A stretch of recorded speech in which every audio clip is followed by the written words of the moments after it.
पुराने वस्त्रों को उतार करके मनुष्य नए वस्त्र धारण करता है। पुराने वस्त्र छोड़ देता है और नए वस्त्र धारण करता है। नवानि गृह्णाति नरोपरि तथा शरीराणि यथा बीति। उसी प्रकार ये आत्मा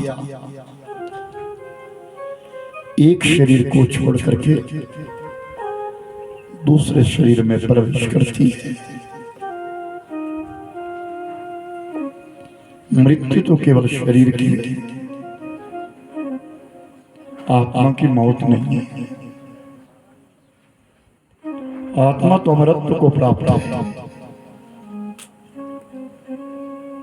केवल शरीर की मौत होती है और मानुष जो प्रेम करता है वो शरीर से करता है। अगर उस आत्मा से प्रेम हो जाए, प्रीति हो जाए, तो आत्मा तो साक्षात प्रभु का रूप है। फिर तो हम परमात्मा से प्रेम करते हैं। पुनरभितम पुनरमित्यम पुनर्भार्या च पुनर्पुनः एतत् सर्वं पुनर्लभ्य न शरीरं पुनः पुनः।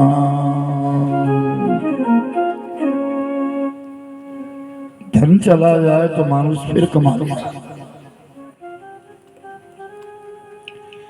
पत्नी रूठ जाए, कहीं चली जाए तो दूसरी आ जाएगी। तुम्हारी जमीन कोई लूट लेता है, तुम दोबारा जिंदगी में बना लोगे। कोई मकान गिर जाता है, दोबारा बना लोगे। एतत् सर्वं पुनर्लभ्य। ये चीज इंसान बारंबार कर सकता है, लेकिन न शरीरम पुनः पुनः। ये शरीर बारंबार नहीं मिलेगा। ये मानव का तन मिला है, ये बार बार नहीं मिलता। और जो मिला है, इस शरीर का सदुपयोग करो। द्वेष लेकर के हम जिए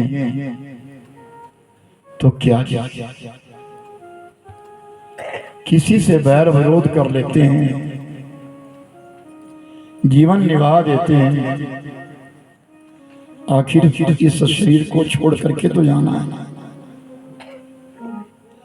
ये पंच तत्वों का बना हुआ शरीर है। इस शरीर को बनाने में 5 चीजें लगी है: अग्नि, वायु, जल, पृथ्वी और आकाश। सबसे अधिक इस शरीर में है वो जल तत्व है। किसी के लिए डायरिया लग जाए या कुछ ऐसा, पेट हिल जाए, तो चिकित्सक लोग यही कहते हैं ना, पानी पिलाते रहना। पानी कम नहीं होना चाहिए। हमारा अगर पानी कम हो गया, शरीर का तो ना जाने कितनी बीमारियां उत्पन्न हो जाएगी, क्या हो जाएगा। आप कभी अपने शरीर को खुर्च करके देखना, अंदर से राख निकलती है। और अग्नि तत्व कितना प्रबल है कि जो कुछ हम खाते हैं, वो अंदर जो अग्नि है, जिसका नाम जठराग्नि, वो उसको पका देती है। और उसको पका करके उसका जो अंश है, जो पोषक तत्व है, वो शरीर को मिल जाते हैं। बाकी मलमूत्र के द्वारा त्याग दिया जाता है। आकाश खाली जगह शरीर में है, जहां में सांस लेना है, और पृथ्वी तक था। कितना कठोर है मनुष्य और कितना नरम है। वो जो चाहे सो कर सकता है। मानव के आगे सब झुकते हैं, परिश्रम करने वाला मानव कुछ भी कर लेता है।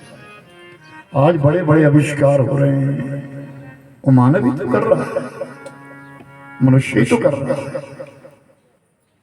लेकिन जो आविष्कार त्रेता युग में या द्वापर युग में थे, वो अभी तक कलयुग में नहीं है। आपने राम कथा सुनी हो या ये सुना श्रवण किया हो कि रावण सीता मैया को जब चुरा करके ले गया तो विमान में रथ में बिठा करके ले गया। उसमें से कौन सा इंद्रम था?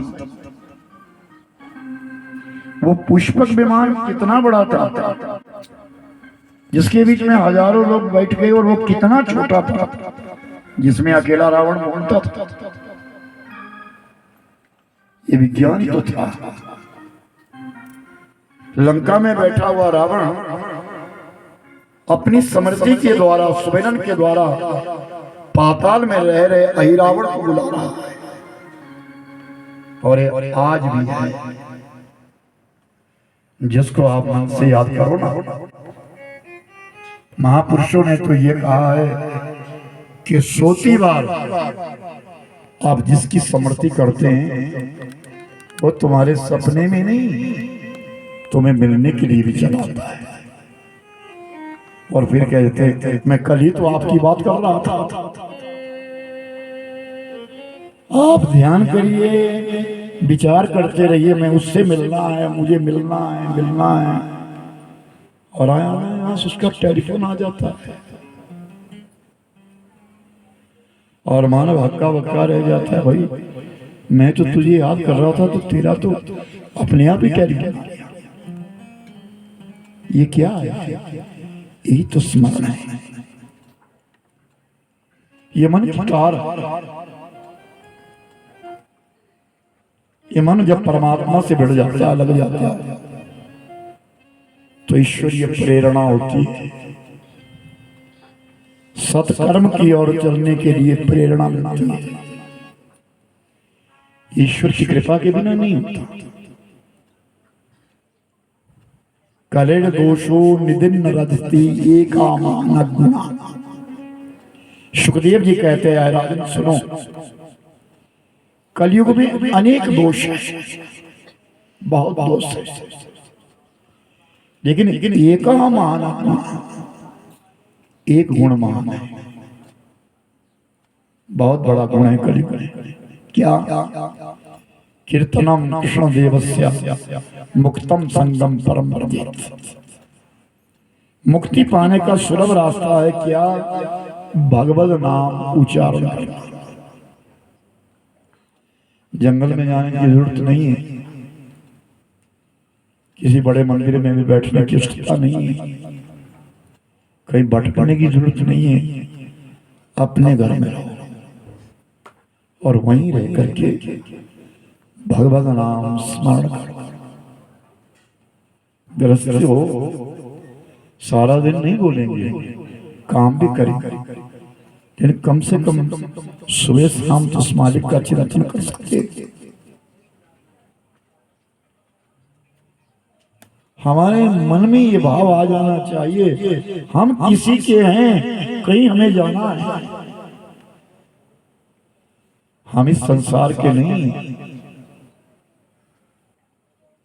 हम नाटक देखने के लिए जाते हैं, मंच के ऊपर पर्दा पड़ा,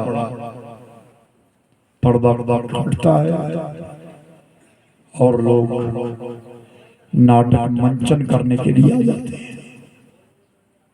कोई पुरुष बना है, कोई स्त्री बनी है, कोई नौकर बना है, कोई मालिक बना है। और जब वो नाटक समाप्त हुआ, पर्दा बंद हो गया और फिर वो वही हम इस संसार में हम भी मंचन करने आए हैं, हमको लौट करके जाना है। आपके परिवार के कितने लोग चले गए आप लोगों के साथ? ओम जी के पिताजी बैठे मेरे पास बैठे रहते तो बोलते हैं सब चले गए, मेरे हाथों से जो तो वो खाए ना होती,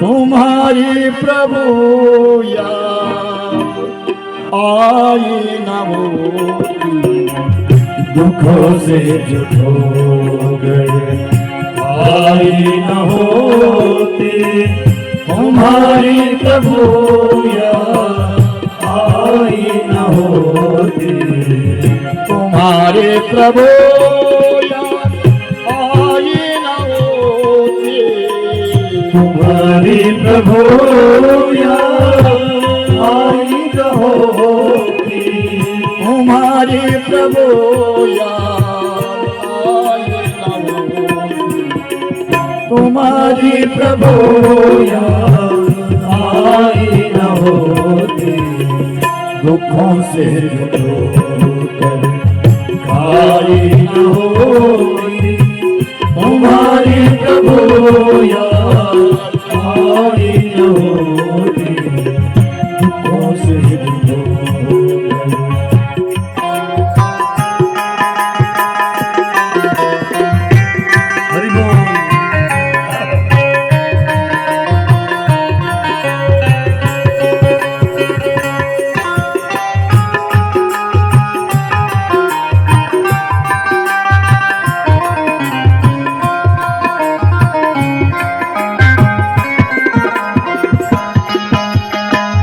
जगाते न यदि तुम निज ज्ञान द्वारा, जगाते न यदि तुम निज ज्ञान द्वारा, जगाते न यदि तुम निज ज्ञान द्वारा, जगाते न यदि तुम निज ज्ञान द्वारा, कभी हमसे भी भलाई न होती, कभी हमसे भलाई न होती, दुखों से जो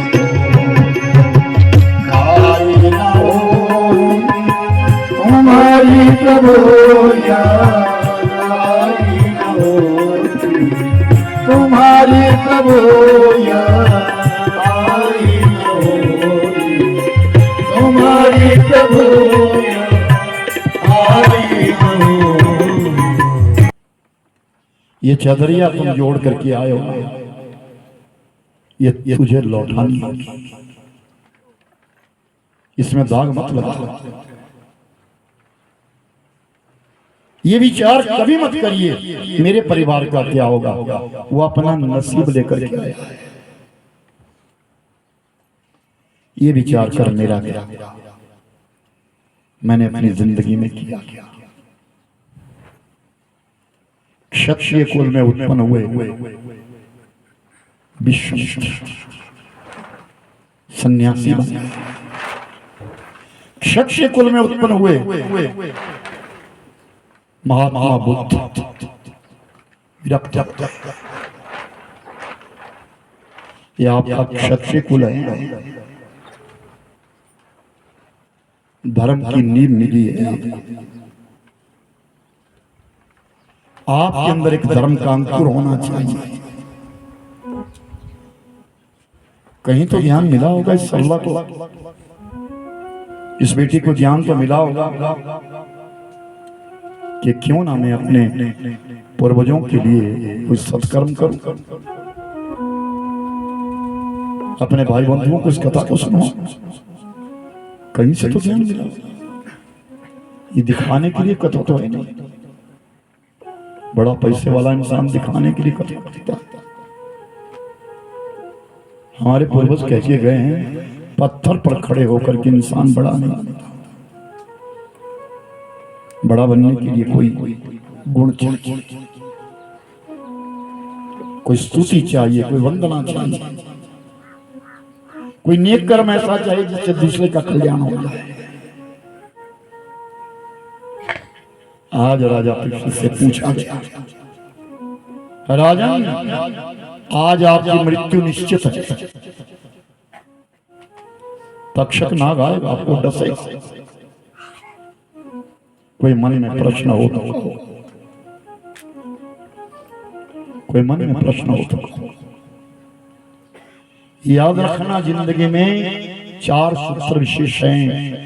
किसी भी व्यक्ति के पास कर्ज नहीं होना चाहिए।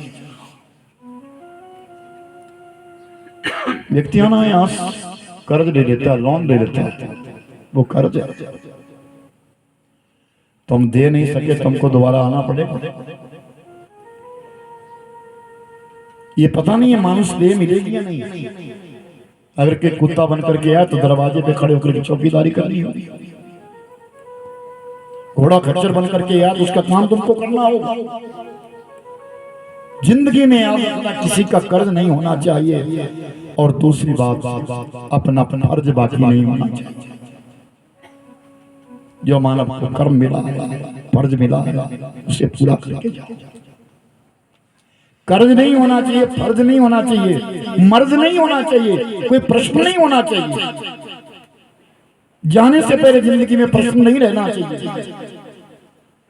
चौथी बात होनी चाहिए, क्या अर्ज, उस परमात्मा का स्मरण होना चाहिए। आज राजा से पूछा गया, पीछे से पूछा गया, मुख्य श्रोता हो आप, आपके मन में कोई प्रश्न तो नहीं है? एक है महाराज, क्या इतना बड़ा मेरा भारतवर्ष, मेरे जाने के पश्चात इस भारतवर्ष का क्या? कोई प्रश्न? और ये प्रश्न हम सब का, जो हम घर बना रहे हैं, प्रॉपर्टी बना रहे हैं, हमारे बाद होगा। तो शुक्राचार्य कहते हैं, राजन ये भारतवर्ष खंड खंड में बट जाएगा। इसके छोटे छोटे राज्य होंगे और कलयुग का प्रमाण, कलयुग आ जाएगा। तुम्हारे जाते कलयुग प्रवेश कर रहा है। जो भी राजा बनाया जाएगा वो भक्षक होगा, वो स्वार्थी होगा, वो अपना कल्याण चाहेगा। स्त्रियां व्यभिचारिणी हो जाएगी, पुरुष परिस्त्रीगामी हो जाएंगे। स्त्री श्रृंगार पर पुरुष को दिखाने के लिए करेगी, पुरुष अपना श्रृंगार पर स्त्री को दिखाने के लिए करेगा। रुपया पैसा महान हो जाएगा। दुनिया में इज्जत उसकी होगी जिसके पास दौलत होगी। धर्म बिकना शुरू हो जाएगा, धर्म के ठेकेदार बन जाएंगे, ग्रंथ लिखने शुरू हो जाएंगे, वेद शास्त्रों का उपहास हो जाएगा। कन्या, आचार्य, पुरोहित, स्त्री का मान सम्मान बराबर नहीं रहेगा, मिटा जाएगा। ऐसा कलयुग तुम्हारे पास आएगा। तो राजा परीक्षित ने कहा, इसका मतलब कलयुग में लोग नरक में जाएंगे? नहीं नहीं राजा, ऐसा नहीं कि दुनिया में सब नरक में जाएंगे, नहीं। कलयुग जो है तीनों युगों से महान है।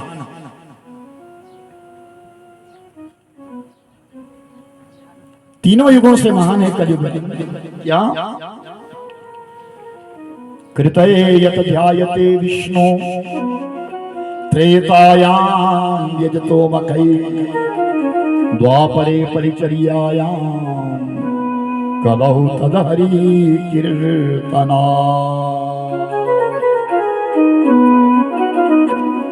सबसे पहले राजा सतयुग। सतयुग के बीच में इंसान भगवान का ध्यान करता है और ईश्वर का ध्यान करके परमात्मा का सुमिरन उसके साथ मिल जाता है। त्रेतायुग और त्रेता युग में इंसान ने बड़े बड़े यज्ञ किए, अश्वमेध यज्ञ हुए, वाजपेयी यज्ञ हुए, बड़े बड़े यज्ञ हुए। और उन यज्ञों का पुण्य परमात्मा को देकर के मुक्ति पा लेते थे। द्वापर परिचर्या, द्वापर युग के बीच में बड़ी पूजा, देवताओं की बड़ी पूजा और पूजा करके मुक्ति पा लेता था। लेकिन इस कलयुग में ना बड़ा यज्ञ करने की जरूरत है, ना ज्यादा पूजा पद्धति में फंसने की जरूरत है, ना ज्यादा ध्यान करने की जरूरत है। एक ही बात है, क्या इस कलयुग के बीच में कृष्ण कीर्तनम मुक्तम संगम परम वर्धित, भगवान का नाम जप कर, ईश्वर का नाम जप करने से मुक्ति मिलती है। तुम्हारे गुरु महाराज ने जो तुम्हें नाम दान दिया उसको जप। गुरु भगवान नहीं है, गुरु भगवान को मिलाने का एक रास्ता है। उसके पास नतमस्तक हो जाओ।